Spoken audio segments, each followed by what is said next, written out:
నమస్తే, welcome to plus TV Telangana. ఈ రాష్ట్రంలో ఈ మధ్య కాలంలో మార్వాడీల అంశం ఉవ్వెత్తున ఎగిసిపడింది. ఈ మధ్య కాలంలో కొంత చల్లారబడుతున్నటువంటి సమయంలో మున్సిపల్ ఎన్నికలు కూడా దగ్గరలో ఉన్నాయి. ఇప్పటి వరకు వ్యాపారంలోనే ఇప్పుడు రాజకీయంలో కూడా వాళ్ళ పాదాలు మోపి ఆ ప్రాంతాన్ని అంతా కూడా వాళ్ళ గుప్పిట్లో తీసుకునే ప్రయత్నం చేస్తూ ఉన్నారు.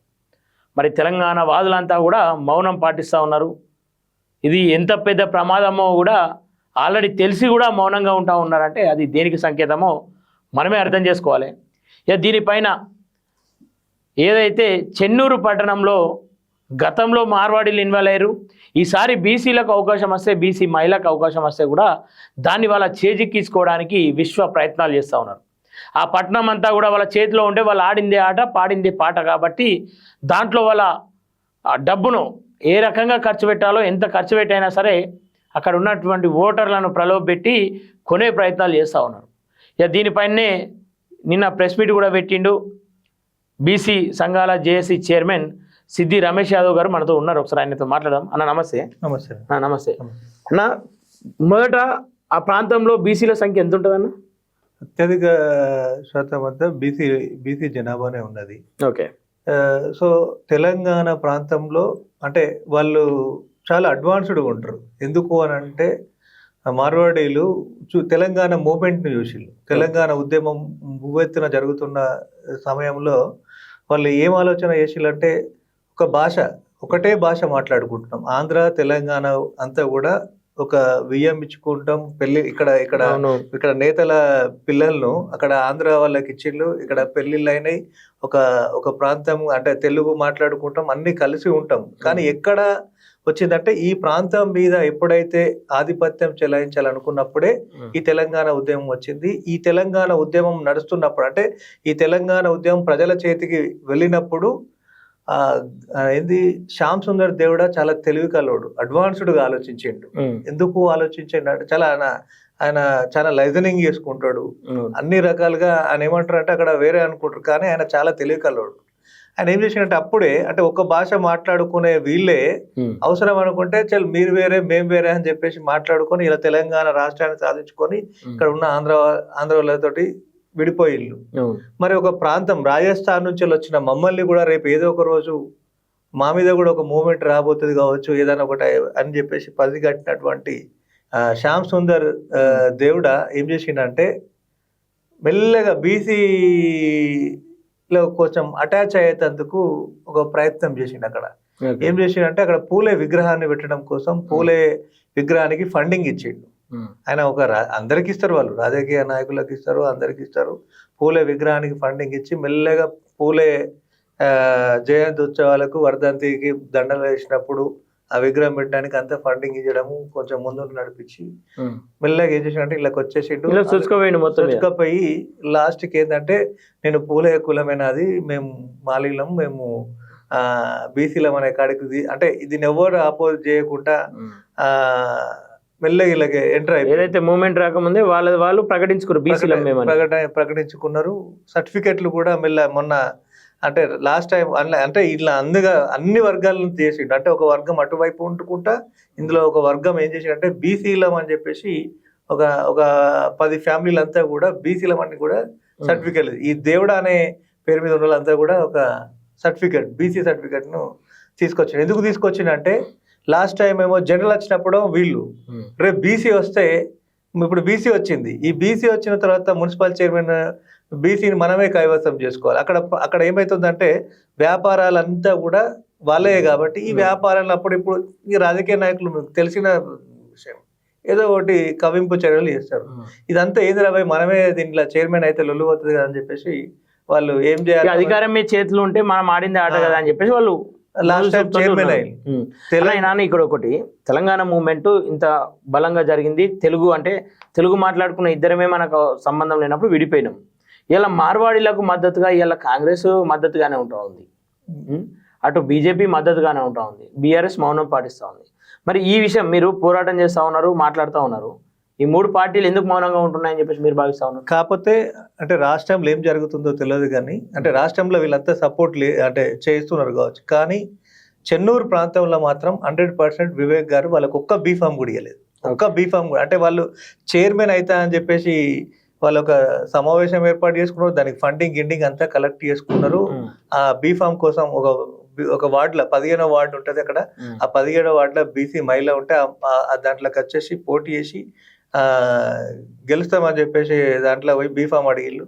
కనీసం ఆయన చైర్మన్ పక్క పెడితే బీఫామ్ కూడా ఇవ్వలేని పరిస్థితి. ఎందుకనంటే అక్కడ బీసీ ఉద్యమం చాలా బలంగా నడుస్తుంది.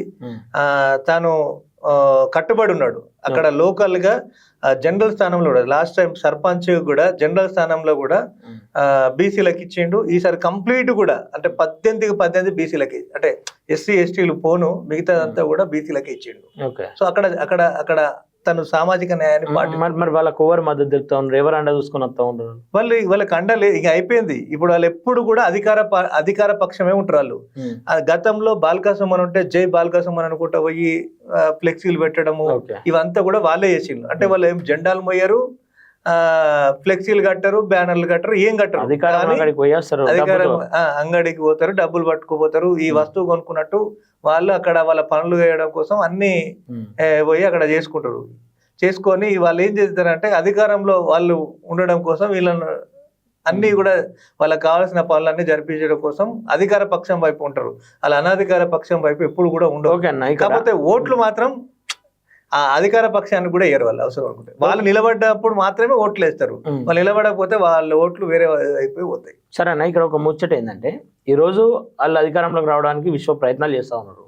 ఓట్లు వేసేది అయితే మన ప్రజలే. అవును. ఎట్లా చేస్తా ఉన్నారు, ప్రజలు ఎందుకు చేస్తా ఉన్నారు? ఇప్పుడు చూస్తున్నాం కదా, అంటే డబ్బు ఒకప్పుడు తెలంగాణ ఉద్యమం జరుగుతున్న పీక్ అంటే ఆ సమయంలో ₹1 లేని అంటే మామూలు ఒక నిరుపేద అయినటువంటి నల్లల వదలను కూడా శాసనసభకు పంపించినాం మా చెన్నూరు నియోజకవర్గం నుంచి.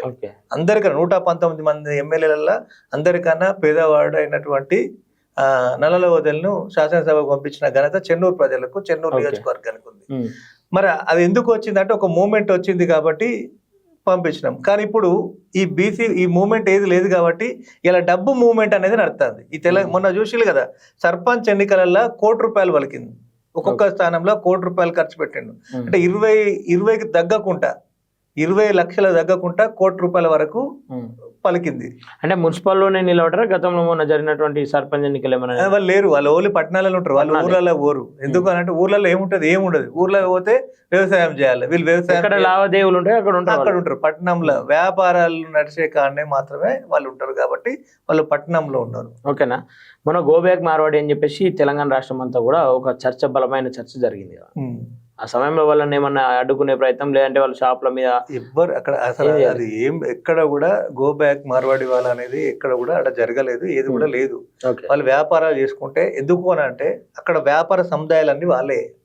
ఎందుకంటే వాళ్ళు ఒక దాదాపుగా 70 60 అంటే దాదాపు 100 ఏళ్ళ నుంచి వెళ్ళి వాళ్ళు చెన్నూరుకి వచ్చేసి 100 సంవత్సరాలు అవుతుంది. అంటే తెలంగాణ చరిత్ర అంటే వాళ్ళ ఫాదర్ 100 ఏం కాలే, 70 ఏళ్ళు అవుతుంది కావచ్చు నాకు. చిన్న వ్యాపారాలు అప్పుడు వాళ్ళు ఇట్లా తోపుడు బండిల బేల్పూరి. ఇప్పుడు వాళ్ళను లోకల్స్ అందామా నాన్ లోకల్స్ అందామా? మరి 100% నాన్ లోకల్స్ అంటాం కదా. ఇట్లా 70 ఏళ్ళ నుండి అక్కడ స్థిరపడి 70 ఏళ్ళనంటే 70 ఏళ్ళ నుంచి వెళ్ళి ఉంటే వీళ్ళ పిల్లల్ని ఎక్కడి నుంచి వెళ్ళాలంటే రాజస్థాన్ నుంచి తెచ్చుకుంటారు. వీళ్ళ పెళ్లిళ్ళన్నీ లోకల్ ఉన్నాయి. ఇప్పుడు 70 నుంచి ఇక్కడ ఉన్నారు, మరి వీళ్ళు ఏదో కులం అని చెప్పుకుంటున్నారు. మరి వాళ్ళ కులానికి సంబంధించిన వాళ్ళతోటి పెళ్లిళ్ళు అయితే లేవు కదా. మరి రాజస్థాన్ నుంచి తెచ్చుకుంటున్నారు కదా, మరి గుజరాత్ నుంచే కదా వాళ్ళు తెచ్చుకునేది. పిల్లలు తెచ్చుకున్నాడు పుచ్చుకున్నాడు. వీళ్ళు ఇంకేమన్నా ఇప్పుడు అక్కడ మార్వాడి యూనివర్సిటీని అక్కడ కట్టిలు కానీ మరి చెన్నూరులోనో మా మంచిర్యాలలో మన తెలంగాణలో మార్వాడి యూనివర్సిటీ అయితే కట్టలేదు కదా. ఇక్కడ బీసీలు అని చెప్పేసి వాళ్ళు చెప్పుకుంటా ఉన్నారు. ఏ రాష్ట్రంలో ఉన్నా బీసీలు ఉంటారు, అన్ని రాష్ట్రాల్లో ఎస్సీలు ఉంటారు, ఎస్టీలు ఉంటారు, ఓసీలు ఉంటారు, అన్ని ఉంటారు. మరి వాళ్ళు బీసీలు కాదని చెప్పేసి మనం ఎట్లా చెప్పగలుగుతాం? ఒకటే అన్న, ఇప్పుడు రిజర్వేషన్ అనేది ఇప్పుడు ఎగ్జాంపుల్ ఒక రజక కమ్యూనిటీ ఉంది ఒక రాష్ట్రంలో, అది ఎస్సీ. ఇక్కడ ఏంటిది తెలంగాణలో బీసీ. మరి అక్కడ మేము ఎస్సీలము ఉన్నాం, మేము వచ్చి ఇక్కడ 50 ఏళ్ళ నుంచి లీనే ఉన్నాం, మాకు బీసీ కావాలి, మాకు ఎస్సీ సర్టిఫికేట్ కావాలంటే ఇస్తారా? ఇయ్యరు. మరి వాళ్ళు అక్కడ మాలీలు కావచ్చు, కానీ ఇక్కడ వీళ్ళు మాలీలు కాదు కదా. వీళ్ళు ఇక్కడ ఏంటి వాళ్ళు అక్కడి ఇక్కడికి ఎందుకు వచ్చిళ్ళు? తోట పని పెట్టడానికో మోటా పని కొట్టడానికి వచ్చిల్లా? వీళ్ళు వ్యాపార నిమిత్తమే వచ్చిళ్ళు, వ్యాపారాలు చేయడం. అంటే ఏదైతే ఆ మార్వాడి ప్రాంతం నుంచి వెళ్ళి వీళ్ళంతా కూడా దేశవ్యాప్తంగా వ్యాపారాలు విస్తరించి మొత్తం దేశంలో ఉన్న డబ్బంతా కూడా వాళ్ళ చేతులకు కేంద్రీకృతం కావడం కోసం, వాళ్ళ వ్యాపార విస్తరణ కోసం ఇక్కడ దాకా వచ్చిండ్రు. వచ్చి వ్యాపారాలు చేసుకుంటున్నారు తప్ప వాళ్ళ కుల వృత్తి చేసుకుంటున్నారు. ఇక్కడ అక్కడ వాళ్ళు ఏదో తెలియదు మనకు. ఇప్పుడు మనం అక్కడ లేము, ఆడ జీవన పరిస్థితులు తెలియదు, మన స్థితిగతులు మాకు తెలియదు. ఇక్కడ ఏంటి అనేది మనకు కావాలి. ఇక్కడ వాళ్ళది ఏంటిది మీకు అవన్నీ కూడా పంపిస్తా. ఆయన ఇల్లుగా 4 ఫ్లోర్ల బిల్డింగ్ ఉంటది. ఆయన వ్యాపారంలో అలా ప్రతిదీ గుండు పిన్ను నుంచి వెళ్ళి ఈ ఇంటి కట్టే సలాక నుంచి వెళ్ళి సిమెంట్, కంకర, ప్రతి ఒక్క వస్తువు వాళ్ళ దగ్గర దొరుకుతుంది. మరి అప్పుడు వాళ్ళకి ఎట్లా ఏ ప్రాతిపదికన బీసీ సర్టిఫికెట్ ఇచ్చిండు? ఒక బీసీ సర్టిఫికెట్ ఇచ్చినప్పుడు ఒక ప్రాతిపదికన అయితే ఉంటది కదా. అంటే సర్టిఫికెట్లు తీసుకొని ఎన్ని ఇయర్స్ అవుతుంది అన్న వాళ్ళు తెలియదు మనకు. ఇప్పుడు వాళ్ళు ఎప్పుడు బయట పెట్టలే కదా, వాళ్ళు ఎప్పుడు ఇప్పుడు నా రిజర్వేషన్ వచ్చింది కాబట్టి అది బయట పెట్టింది కాబట్టి మనకు తెలిసింది. లేకపోతే అక్కడ ఉన్న ఎవరు ఇప్పుడు తెలియదు. ఇప్పుడు వాళ్ళు ఆ రహస్య మీటింగ్ పెట్టకపోతే మాకు కూడా తెలియకపోతుండే. మీ డిమాండ్ ఏంటంటే ఇప్పుడు మా డిమాండ్ 100% వాళ్ళది ఏదైతే మీ బీసీ సర్టిఫికెట్లు ఉన్నాయో ఆ బీసీ సర్టిఫికెట్లు వాళ్ళు రద్దు చేసుకోవాలి స్వచ్ఛందంగా. లేదంటే తెలంగాణలో మీరు అన్నట్టు మేము ఆ మూమెంట్ కూడా ఆ నుంచి వెళ్ళి షురు అయితే, అంటే చెన్నూరు నుండి తెలంగాణ ఉద్యమం చాలా ఉవ్వెత్తున జరిగింది కాబట్టి ఒక పేదవాడైనటువంటి నల్లల వదిలి అక్కడ ఎమ్మెల్యే కాగలిగిండు. రేపు అక్కడ మొదలైంది అనుకో, ఖచ్చితంగా వీళ్ళు మళ్ళా రాజస్థాన్కు పోవాల్సిన పరిస్థితి అయితే ఏర్పడుతుంది. మరి స్థానికంగా ఉన్నటువంటి పార్టీలు ఏమంటావు? స్థానికంగా ఉన్న పార్టీలు మాట్లాడతలేవు. నేను ఒక బీజేపీ పార్టీ జిల్లా అధ్యక్షులతో మాట్లాడినా. ఆయన కూడా ఒక బీసీ, ఒక జిల్లా అధ్యక్షుడు, స్థానికుడు. ఆయన కూడా బీసీ రిజర్వేషన్లో జడ్పీటీసీగా పోటీ చేసినటువంటి వ్యక్తిగా నేను ఆయనకు ఒక బీసీ బిడ్డగా నేను ఫోన్ చేసిన. అన్న ఏం సంగతి అని చెప్పేసి మాట్లాడితే తను ఏమంటున్నా అంటే, మా పార్టీ నేను వ్యక్తిని గాను, నేను బీసీని గాను, పార్టీ మాట్లాడితేనే మాట్లాడతా తప్ప నేను పార్టీ మాట్లాడకుండా, నా పార్టీ స్టాండ్ లేకుండా నేను బీసీ అని చెప్పేసి నేను మాట్లాడను అని చెప్పి. అంటే కళ్ళ ముంగట ఏ అన్యాయం జరిగినా పార్టీ మాట్లాడట. అది క్లియర్. ఎందుకు అని అంటే, నేను ఎందుకు మళ్ళొకసారి కూడా నేను ఇంకొక అంశం చెప్పదలుచుకుంటున్నాను. నేను అక్కడ బీసీ జేఏసీగా ఏర్పాటు చేసిన, బీసీ ఎస్సీ ఎస్సీని అంతా కూడా, అంటే తెలంగాణ ఉద్యమంలో అన్ని వర్గాల ప్రజలను ఎట్లయితే కలుపుకొని తెలంగాణ ఉద్యమం చేసినా అట్లనే నేను ఆ ప్రాంతంలో బీసీలను, ఎస్సీలను, ఎస్టీలను మేమంతా కలిసి ఒక జేఏసీగా ఫామ్ అయ్యి ఇలా బీసీలకు 42% రిజర్వేషన్ కావాలని కొట్లాడుతున్నాం ఆ ప్రాంతం నుంచి. అక్కడ ఆ రోజు బంద్ పిలిపించింది స్టేట్. బంద్ పిలిపించినప్పుడు మరి ఈ కొడుకులు ఒక్కరు కూడా బంద్ పెట్టలేదు. ఇటు బంధులో ఇప్పుడు దుకాణాలు అన్ని కూడా వాళ్ళే కదా, మరి వీళ్ళు బీసీలు అని చెప్పింది కదా, మరి ఎందుకు బంధు పెట్టలేదు ఆ రోజు? పెట్టలే కదా. 42% రిజర్వేషన్ కోసం వీళ్ళు కొట్లాడాలి కదా, ఎందుకు కొట్లాడారు? ఓకే అన్న, ఇప్పుడు 42% రిజర్వేషన్ అనేది రాష్ట్ర వ్యాప్తంగా కూడా ఒక చర్చగా మారింది. బీసీలు అందరూ కూడా ఒక కాంగ్రెస్ ను ఇప్పుడు బలంగా అడిగేటువంటి ప్రశ్న 42% ఏమైంది అని. అవును. మరి ఈ సమయంలో మన రిజర్వేషన్ పెంచకపోగా ఈ మార్వాడీలు కూడా ఇన్వాల్వ్ అవుతా ఉన్నారు. ప్రభుత్వం ఏమైనా చర్యలు తీసుకునేటట్టు కనిపిస్తా ఉందా? ప్రభుత్వం ఎక్కడ ఉందన్న? ప్రభుత్వం ఏడ పట్టించుకుంటుంది, ఎవరిని పట్టించుకుంటుంది? ఇప్పుడు 42% రిజర్వేషన్ కావాలని మూవ్మెంట్ జరుగుతున్న క్రమంలో మెల్లిగా తీసుకొచ్చి సర్పంచ్ ఎలక్షన్ పెట్టండు. ఎలక్షన్లు పెట్టిన తర్వాత జనం అంతా కూడా ఎటుపోతారు? ఎలక్షన్ల వైపే చూస్తారు. ఈ ఎలక్షన్లు అటు ఇటు కాకముందుకే మనకు సమ్మక్క సారక్క జాతరలు అంతా జనం అంతా ఇప్పుడు ఏది మీడియాలో ఏం చేస్తారు? మొత్తం పోయి అక్కడ సమ్మక్క సారక్క జాతరని హైలైట్. అది అయిపోయిన తర్వాత మళ్ళీ ఏం చేస్తారు? వెంటనే మున్సిపల్ తీసుకొస్తారు. ఈ మున్సిపల్ వచ్చిన తర్వాత ప్రతి ఒక్కడు ఏం చేస్తాడు? నా సీట్ ఏమవుతుందో, నా రిజర్వేషన్ ఏమవుతుందో, నా పరిస్థితి ఏందో, నాకు టికెట్ వస్తుందో రాదో, ఈ పరిస్థితుల్లోనే పోతాంటారు తప్ప నీకు ఇప్పుడు 42% రిజర్వేషన్ అని చెప్పేసి అంటే ఏడ మాట్లాడుతున్నాం? ఏ మీడియా చూపిస్తుంది? ఈ మీడియా అంతా ఎవరి చేతులు ఉన్నది? ఎవరు చూపిస్తున్నారు? ఈ 42% రిజర్వేషన్ కావాలని మాట్లాడేవాడు ఎవరు? చూపించేది ఎవరు? ఈ పరిస్థితుల్లో అంతా ఎలక్షన్, అంటే ఈ డైవర్ట్ అంతా కూడా ఏంది ఎలక్షన్ వైపు వెళ్ళిపోయింది. మరి ఏం చెప్పదలుచుకున్నా, ఒకవైపు బీసీలకు అన్యాయం చేసుడే కాకుండా వీళ్ళందరూ కూడా అలా చొచ్చుకోబడతా ఉన్నారు. ప్రభుత్వం మౌనం పాటిస్తా ఉంది. ప్రభుత్వానికి ఏం చెప్తారు ఒక బీసీ జేఏసీ చైర్మన్ గా? నేను ఏమంటున్నా, ఈ సంఘాలందరినీ కూడా మనం ఒకవైపు ఏమో మనం బీసీలను చైతన్యపరుస్తూ మనకు 42% రిజర్వేషన్ కావాలని ఒకవైపు మనం కొట్లాడుతుంటే, ఇలా భూములు కదా కబ్జా చేసినట్టు వీళ్ళు కూడా వచ్చి మన బీసీ రిజర్వేషన్ కబ్జాలకి వచ్చేసిగా 42 వచ్చే ఉంటే ఎవరు అసలు? ఒకవేళ నిజంగానే 42 వచ్చి కానీ ఏ రిజర్వేషన్ కానీ వచ్చినప్పుడు ఎవరికి ఎక్కువ లబ్ధి పొందుతాను? ఇప్పుడు ఈ రిజర్వేషన్ ఫలాలు అనేది ఎవడు ఆర్థికంగా ఉంటే ఆయనకే ఎక్కువ లబ్ధి ముందుకు వస్తాడు కాబట్టి వాళ్ళకే పోతుంది. రేపు ఇది కూడా వాళ్ళకు పోయి అందుకే ఆలోచన చేస్తున్నారు తప్ప ఇటువైపు చూస్తలేరు.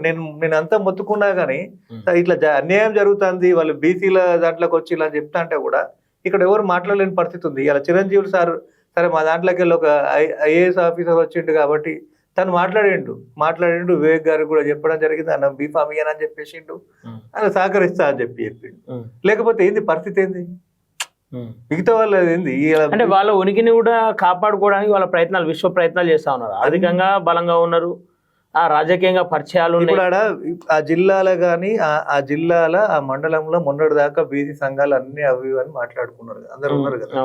ఇలా మరి అంత ఇబ్బంది అయినప్పుడు ఎందుకు వాళ్ళందరూ కూడా ఇది చేయట్లేదు అంటే మరి మీరేమనుకుంటారు, ఎందుకు మౌనం పాటిస్తా ఉన్నారు అనుకుంటారు?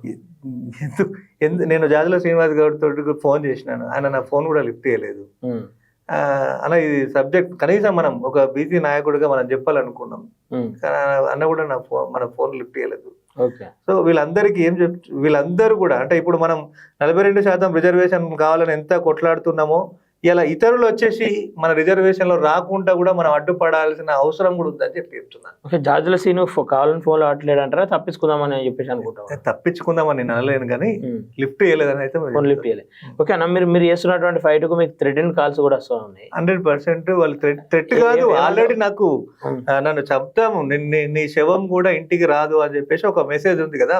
మరి ఏ ధైర్యంతో మీరు బయటకు వస్తా ఉన్నారు? ధైర్యం ఏముందని ఇంకేమున్నది, ఇప్పుడు మనం ఈ తెలంగాణ గడ్డనే పోరాటాల గడ్డ. ఈ పోరాటాల గడ్డల మన అస్తిత్వాన్ని, మన హక్కులను, మన అన్ని కూడా కోల్పోతుంటే ఇక మనం బతికినా కానీ దానికి ఏం అర్థం ఉండదు. ఇప్పుడు మన రిజర్వేషన్లు పోతాయి, ఇలా మనం ఇలా చేసుకోవడానికి ఏం లేకుండా మొత్తం వ్యాపారాలు ఆలే నడుస్తాయి. అంటే ఎందుకు నడుస్తాయి అంటే హోల్సేల్ వాళ్ళే ఉంటారు, రిటైలర్ వాళ్ళే ఉంటారు, మ్యానుఫ్యాక్చరింగ్ కూడా వాళ్ళదే ఉన్నది. మ్యానుఫ్యాక్చరింగ్ మీకు నాదే కంపెనీ అన్నా, మీకు నేను ఏ రేటుకి ఇస్తా, మావునికి ఏ రేటుకి ఇస్తా. నా అన్నది షాప్ ఉంటది, మీరు షాప్ పెడతారు, నేను మ్యానుఫ్యాక్చరర్, నా వాడే హోల్సేలర్ ఉంటాడు. నేను అమ్మిన రేటుకు మీరు అమ్మలేరు, నా దగ్గర వచ్చిన బట్ట నీ దగ్గరికి రాలేదు. అట్లా వీళ్ళందరూ కూడా ఏంటంటే మ్యానుఫ్యాక్చర్ కంపెనీలు అన్ని వాళ్ళ చేతులు ఉన్నాయి. ఇవన్నీ కూడా వ్యాపార సముదాయం అంతా వాళ్ళ చేతికి వెళ్ళిపోయింది. ఇలా దీని మీద రియల్ ఎస్టేట్ రంగంలో అంతకుముందు వీళ్ళు కేవలం ఏం చేసినట్టే కిరాణా సామాన్ అమ్ముకోవడానికి వచ్చారు. ఫస్ట్ వీళ్ళు కిరాణా సామాన్, వీళ్ళు ఓన్లీ కిరాణా సామాన్ విషయంలో ఉప్పులు పప్పులు అమ్మడానికి వచ్చి ఇలా ఉప్పులు పప్పులు పోయి అన్ని వ్యవస్థలకు వచ్చేసి ఏ టు జెడ్ వచ్చింది. తర్వాత రియల్ ఎస్టేట్ వ్యాపారులకు వచ్చింది. దాని తర్వాత ఇలా రాజకీయాలకు కూడా వచ్చిన తర్వాత ఇక మనం ఏం చేయాలి అక్కడ? ఇప్పుడు మనం అందరం తెలంగాణలో ఇక్కడ పుట్టిన బిడ్డలుగా మనం ఏం చేయాలి అంటే వాళ్ళ దాంట్లో గుమస్తాలుగా బతకాలా అందరం? గుమస్తాలు కూడా వాళ్ళు అనిపిస్తలేదు అన్న. మరి ఇంత పోరాటాల గడ్డ తెలంగాణ, మనకు అవసరం వచ్చినప్పుడు పోరాటాలు చేసి ఎంతో స్ఫూర్తితో తెలంగాణ తెచ్చుకున్నాము. మరి ఇవాళ ఇంకా సచ్చివాడిపోయినట్టు తెలంగాణ ప్రజలు, తెలంగాణ సమాజం సైలెంట్ గా ఉంటుంది అని చెప్పేసి అంటే ఏంది అనిపిస్తలేదు అట్లా నిజంగా అన్న? ఇప్పుడు నాకు ఒకటేందన్న, కరోనా ముందు కరోనా తర్వాత కొంత పరిస్థితులు మారినాయి. ఆఫ్టర్ కరోనా తర్వాత కూడా అంటే కొంత స్థితిగతులల్లా అంతా కూడా ఆర్థిక వ్యవస్థ అంతా కూడా దెబ్బతినిపోయింది. ఇవాళ ప్రతి ఒక్కడు అంటే మాట్లాడాలన్న ఆ తెలంగాణ మూమెంట్ లో ఉన్నంత స్పిరిట్ ఇలా ఇప్పుడు కనబడతలేదు. మీరు చూస్తున్నారు కదా, ఇలా మాట్లాడుతుంటే నాకెందుకు అనే కాడ ఉన్నారు. ఇప్పుడు ఈ రాజకీయ నాయకులు కూడా ఇప్పుడు ఈ బీసీలల్లో కూడా ఎస్సీలలో ఇప్పుడు చైతన్యవంతమైన అంత కొత్త పర్సెంటే వీళ్ళందరూ కూడా ఒక రాజకీయ పార్టీలతోటి ఉండిపోయిళ్ళు. రేపు వీళ్ళు మాట్లాడితే నేను అందరిని అడిగినా నువ్వు చేసేది మంచిదే, చాలా బాగుంది, అద్భుతం అన్నీ మాట్లాడుతున్నావు అన్న, ఒక్క నిమిషం రానంటే రారు. ఎందుకు రారంటే రేపు వాళ్ళందరినీ కూడా టార్గెట్ చేసి రాజకీయాలు వాళ్ళ రాజకీయాలు బంద్ పెట్టిస్తారు వీళ్ళు. అక్కడ ఒక సత్తా చూపిస్తారు వాళ్ళు, 100% చూపిస్తున్నారు. వాళ్ళ సత్తా చూపించరు కాదు. ఈ ఎమ్మెల్యేనే లాస్ట్ టైం బాల్కసుమన్ ఒక రోడ్ ఉంటది మా దగ్గర, అంబేద్కర్ చౌక్ నుంచి రాయచెట్టు వరకు ఒక R&B రోడ్ ఉంటది, దాన్ని విస్తరణ చేయాలి. రోడ్డు విస్తరణను కూడా వీళ్ళు చేయనీయకుండా అడ్డుకున్నారు. ఆ రోడ్డు విస్తరణ జరగద్దు అంటారు. దాని మీద ఇప్పుడు స్థానికంగా ఉన్నటువంటి ఎమ్మెల్యే మంత్రిగా ఉన్నారు, ఏమంటా ఉన్నాడు అన్న ఆయన స్టాండ్ ఏముంది? ఆయన ఏం చెప్పలేదు. కాకపోతే ఏంటంటే వాళ్ళు అలా అయితే బీఫామ్ ఇయ్యలేదు, బీఫామ్ లో ఒకటి ఇయ్యలేదు. ఇప్పుడు ఆయన ఇట్లా బయటకు వెళ్ళి నేను వాళ్ళకి ఇయ్యను అనే పరిస్థితి లేదు అలా అక్కడ. మరి బాల్కసుమన్ పరిస్థితి? బాల్కసుమన్ రాలేదు అక్కడికి. గతంలో ఎమ్మెల్యే ఆయన ఆ ప్రాంతానికి, ఆయన హయాంలోనే ఆయననే చైర్మన్ చేసిండు. తెలంగాణ ఉద్యమము ప్రాంతేతరులకు ప్రాంతానికి మధ్య జరిగిన తెలంగాణ ఉద్యమకారుడు అని చెప్పుకుంటాడు, ఉద్యమకారుడు అని చెప్పిండు. వాళ్ళకే చైర్మన్ చేసిండు. రాజస్థాన్ నుంచి వచ్చినటువంటి మార్వాడీలకు ఆయన చైర్మన్ చేసి అంటే చేయాల్సిన పరిస్థితి వచ్చిందా? ఓకే. ఎందుకంటే అక్కడ పైసలుగా ఆయన 100% గెలవాలనుకున్నప్పుడు 100% డబ్బులు పెట్టేటోడు కూడా కావాలి, సపోర్ట్ కావాలి, వాళ్ళది సపోర్ట్ కావాలి. అట్లాంటప్పుడు వాళ్ళు ఎంత అంటే అంత పెట్టడానికి వాళ్ళు సిద్ధంగా ఉన్నారు. ఎందుకంటే వాళ్ళు ఎంత కోట్ల రూపాయల టర్న్ ఓవర్ వాళ్ళ వ్యాపారాలు అంతా కూడా. మళ్ళాగా విడిపోయి ఉండరు, వాళ్ళంతా కూడా కలిసి ఉంటారు. ఒక వ్యాపారం ఇట్లా ఏదైనా చెడిపోతే మళ్ళా కూడా ఒక 50-20 ఇంకో కాడికి పోయి పెట్టుకోపో అని చెప్పేసి ఇంకో ప్లేస్ కి పంపిస్తారు వాళ్ళంతా కూడా. ఓకే అన్న, ఇప్పుడు ఫైనల్ గా మీకు ఫోన్లు చేస్తా ఉన్నారు, బెదిరిస్తా ఉన్నారు, వాళ్ళకి ఏం చెప్పాల్సుకోరు, దీనిపైన ఎట్లాంటి పోరాటం చేస్తారు? మార్వాడి ఒక వర్గమైనటువంటి మార్వాడీలకు మీకు నేను ఒకటే చెప్పదలుచుకున్నా, దయచేసి మీరు మా రిజర్వేషన్లకు రాకండి. మా రిజర్వేషన్ ఏదైతే మీరు బీసీ రిజర్వేషన్ తీసుకున్నారో ఆ బీసీ రిజర్వేషన్ను వెంటనే స్వచ్ఛందంగా మీరు రద్దు చేసుకోండి. లేదు అంటే తెలంగాణ తరహాలో మరో ఉద్యమానికి నాంది పలికిన వాళ్ళు అవుతారు. దాంట్లో నేనే ముందు వరుసలో ఉండి కొట్లాడతా.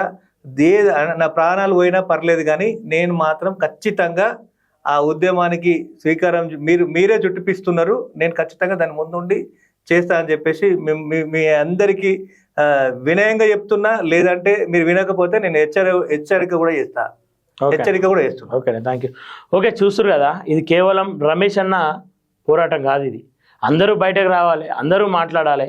ఇలా రమేష్ అన్నకు ఒక్కరికి ఫోన్ చేసి చంపేస్తాం, నీ అంతు చూస్తాం, నీ ఇంటికి రానియమని చెప్తే ఏదో ప్రాంతం నుండి వేరే ప్రాంతం నుండి ఈ ప్రాంతానికి బతకచ్చి వలసకచ్చి ఈ ప్రాంత బిడ్డలను ఈ ప్రాంత అస్తిత్వం కోసం పోరాడుతున్నటువంటి రమేష్ అన్న లాంటి వాళ్ళపైన వాళ్ళు ఇష్టానుసారంగా మాట్లాడుతూ ఉంటే ఇక్కడ ఉన్నటువంటి ప్రభుత్వం ఏం చేస్తూ ఉంది, ఆ ప్రాంతంలో ఉన్నటువంటి నాయకులు ఏం చేస్తూ ఉన్నారు, వాళ్ళని పెంచి పోషిస్తున్నటువంటి ఈ దొంగలకు ఫస్ట్ బుద్ధి చెప్పాలి. ఏదైతే మున్సిపల్ ఎన్నికల్లో చొరబడి చిన్నగా పట్టణానికి కైవసం చేసుకొని దాని తర్వాత నియోజకవర్గ స్థాయికి వచ్చి మొత్తమే ఈ రాష్ట్రంలో ఈ ప్రాంత ప్రజల్ని బానిసలుగా చేసేటువంటి కుట్ర ఇది జరుగుతూ ఉంది. ఖచ్చితంగా మనమందరం మౌనం వీడాలి, మాట్లాడాలి. ఉద్యమాల గడ్డాలో ఉద్యమని చెప్పేసి గర్వంగా చెప్పుకునే వాళ్ళందరూ కూడా ఇలా చావ చచ్చినట్టు చీమునెత్తురు లేనట్టుగా ప్రవర్తిస్తూ ఉన్నారు. వాళ్ళందరూ కూడా బయటకు రావాలి. ఎందుకంటే ఈ ప్రాంతం నీళ్లు నిధులు నియామకాలు మాత్రమే కాదు, ఆత్మగౌరవం కూడా కావాలని చెప్పేసి మనం తెలంగాణ తెచ్చుకున్నాం. మరి ఆ తెలంగాణలో ఆత్మగౌరవాన్ని చంపుకొని నీళ్లను ఓడగొట్టుకొని నిధులను పొడగొట్టుకొని నియామకాలు లేకుండా మన పరిస్థితులు కనిపిస్తూ ఉన్నాయి. సో అందరం మాట్లాడాలి. ఇది రమేష్ అన్న ఒక్కరి పోరాటం కాదు, రమేష్ అన్న ఖచ్చితంగా మనం మద్దతుగా ఉండాలి.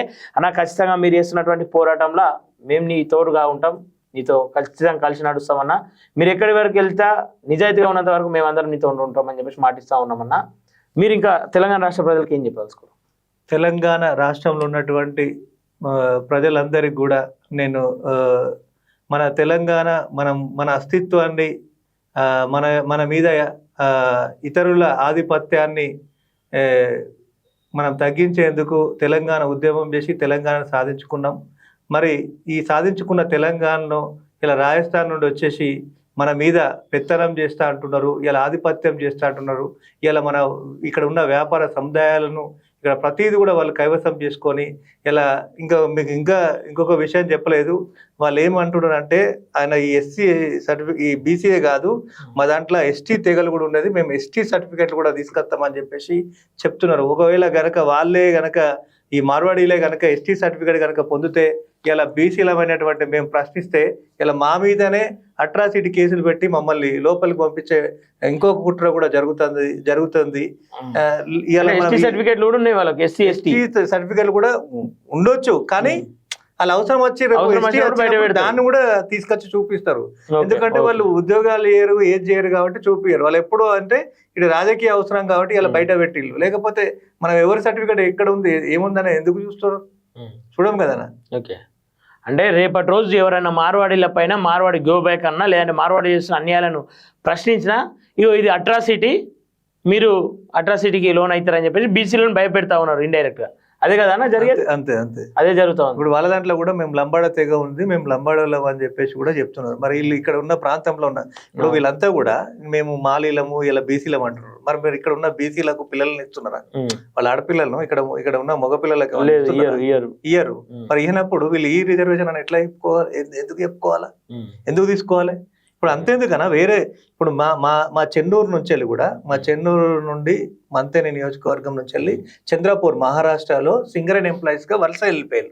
అంటే ఎంప్లాయ్మెంట్ అప్పుడు ఏంటంటే సింగరేన్ అంటే పెద్ద అది ఉద్యోగం కాదు, రన్నింగ్ లో ఎవరైతే ఎక్కువ ఉరుకుతారో వాళ్ళకి అప్పుడు ఉద్యోగాలు వచ్చినాయి. ఎందుకంటే బొగ్గుల అంటే లోపలికి పోయి బొగ్గును తోడుకొని పట్టుకురావాలి. ఇప్పుడేమో మిషనరీ వచ్చింది, అప్పుడు మ్యాన్ పవర్ తోటి జరిగింది. కాబట్టి అప్పుడు ఈ ఎవరైతే ఉన్నారో వీళ్ళే ఎస్సీ ఎస్టీ బీసీలే ఆ ఉద్యోగాలలో ఉన్నారు. ఇప్పటికి కూడా అంటే వాళ్ళ తాత వెళ్ళిపోయిండు, తాత జాబు తండ్రి చేస్తున్నాడు, మన్మనికి 3 జనరేషన్లు అక్కడ జాబులు చేస్తున్నారు. అంటే అక్కడ స్థిరపడి అక్కడే ఉన్నారు.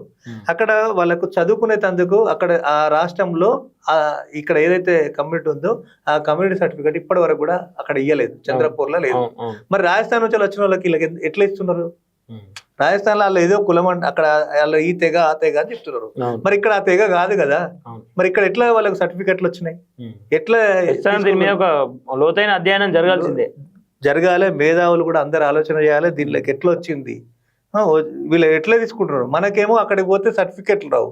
మీరు కావాలితే అందరు చంద్రపూర్ పోండి, అక్కడ మా ప్రాంతంలో ఉన్న వాళ్ళు పోయి అక్కడ సింగరేన్ ఎంప్లాయీస్ లో ఉన్నారు, వాళ్ళకి ఇప్పటికి కూడా క్యాస్ట్ సర్టిఫికెట్ లేదు. అక్కడ లేకపోవడం వల్ల వాళ్ళ పిల్లలు ఎక్కడికంటే మళ్ళీ కరీంనగర్ హాస్టల్లో పెట్టి, వరంగల్ హాస్టల్లో పెట్టి, లేదంటే హైదరాబాద్ హాస్టల్లో పెట్టి చదివిస్తున్నారు. పిల్లలకు దూరంగా ఉండి వాళ్ళు అక్కడ కొలువులు చేసుకుంటూ పిల్లలను దూరంగా ఉంచుకుంటూ హాస్టల్లో వచ్చి చదివించాల్సిన పరిస్థితి వచ్చింది. ఓకే అన్న, థ్యాంక్ యూ అన్న, thank you so much. Okay, చూస్తున్నారు కదా, ఇదంతా కూడా ఒక చైన్ సిస్టంలో జరుగుతూ ఉంది.